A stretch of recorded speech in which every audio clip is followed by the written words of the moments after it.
আসসালামু আলাইকুম প্রিয় দর্শক, আপনারা দেখতে পাচ্ছেন আইসক্রিমের যে ফ্রিজটি রয়েছে এটা হচ্ছে 270 লিটার আইসক্রিমের ফ্রিজ। এইটাতে দোকানের জন্য আপনারা ব্যবহার করতে পারবেন। উপর থেকে দেখা যাবে কি কি আইসক্রিম রাখছেন। এটা একটা সুবিধা হলো যে কোনো ব্র্যান্ডের আইসক্রিম আপনি এটাতে রেখে বিক্রি করতে পারবেন।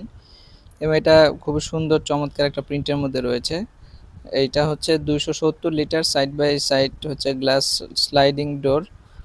আর কালার প্রিন্টটা খুবই সুন্দর এবং দামটাও রিজনেবল। আপনার এখানে চাকা সিস্টেম রয়েছে, চাকা দিয়ে আপনি এখানে উপর নিচে করতে পারবেন। আর দাম হচ্ছে ৫৪,৪৯০ টাকা, ৫৪,৪৯০ টাকা। আর আমাদের শোরুমের ঠিকানা হচ্ছে Tongi station road, Champakali cinema hall market, Walton showroom. ২৭০ litre এটা, হ্যাঁ, এটা চাকা সিস্টেম রয়েছে। আর এখান থেকে টেম্পারেচার বাড়ানো কমানো যাবে, থার্মোস্টার রয়েছে, অন অফ বাটন রয়েছে। তো এখান থেকে আপনারা প্রত্যেকটা winter season, summer season, normal mood এখান থেকে প্রেস করে দিয়ে দিতে পারবেন। আর চাকা হওয়াতে আপনি চাইলে দোকানের বাইরে নিয়ে আসতে পারবেন, আবার ইজিলি রাখতে পারবেন।